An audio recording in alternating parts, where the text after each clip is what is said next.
Prendre le roc de l'Empire quand l'invasion survient du ciel. Haïlé Sélassié ne disposait que de quelques avions que pilotés d'un fatigable russe blanc qui croisait tristement son regard en ayant tant de mal à échapper aux bombardiers fascistes. La Société des Nations ayant timidement exprimé un tardif frémissement de réprobation, Badoglio survint alors pour concilier une guerre rapide avec les apparences de pratiques chevaleresques. Mais les intéressantes innovations techniques des ingénieurs militaires et la rage terrorisée de Mussolini devant le fantôme d'une défaite éventuelle entraînèrent l'aimable condottière à accentuer la cruauté de la campagne. Et ainsi, en Éthiopie, l'armée italienne perdit ce qui lui restait d'âme dans la vertigineuse spirale d'un génocide sans merci. Les hécatombes parmi les populations civiles, les tueries de prisonniers désarmés commençaient cependant à soulever l'indignation du monde occidental. Il fallait frapper toujours plus vite et toujours plus fort et s'emparer coûte que coûte du chimpanzé maléfique.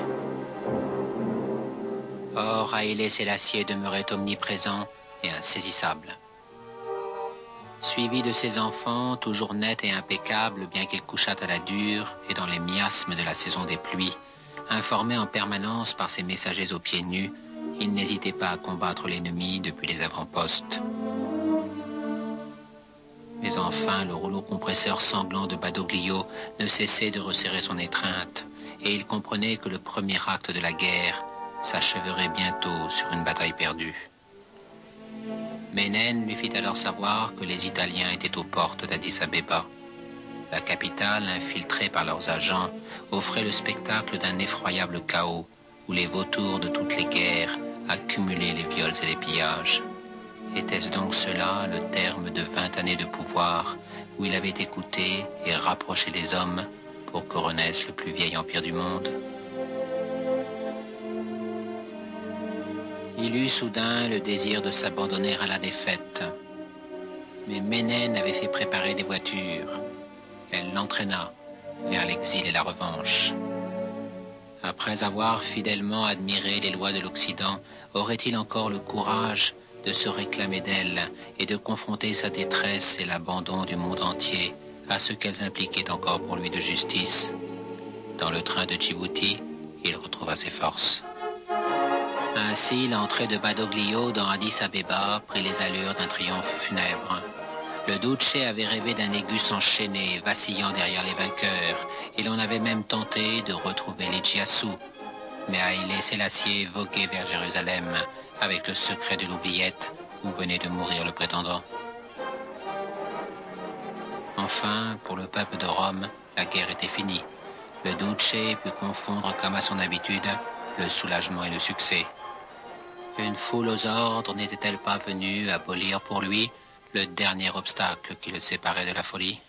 Annuncio al popolo italiano e al mondo che la guerra è finita.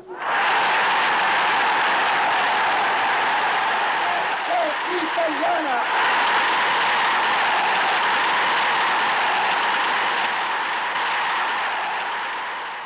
Ainsi, l'Éthiopie étant italienne, les singes montèrent d'un cran et eurent l'honneur de devenir esclaves.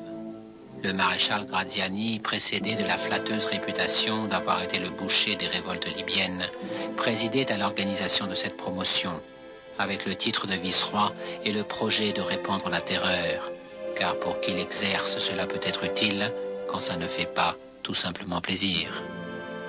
Mais les races qui avaient trahi regrettaient déjà leur inconséquence, le clergé martyrisé entrait chaque jour en dissidence et les soulèvements se succédaient dans les provinces.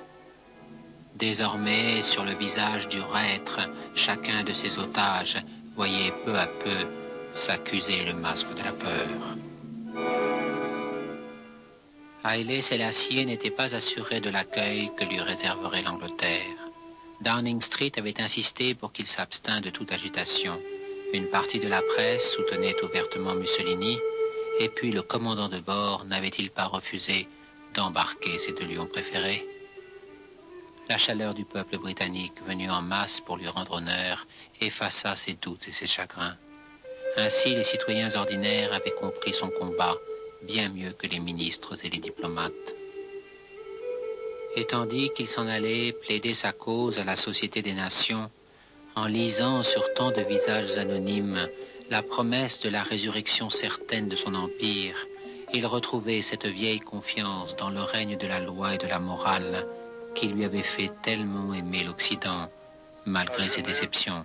Pour exposer au monde entier le procédé infâme employé par l'aviation italienne pour anéantir par les gaz les pacifiques populations de notre empire.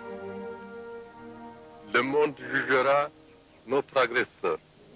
Cependant, au siège même de l'organisation, les fascistes l'attendaient encore pour l'avilir et accabler sa solitude. Monsieur le Président, Monsieur le...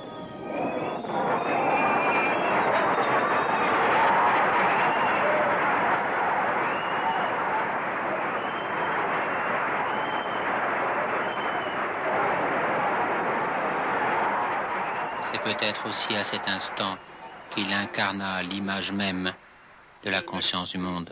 En français, avec toute la force de mon esprit et de mon cœur, en parlant en amharique.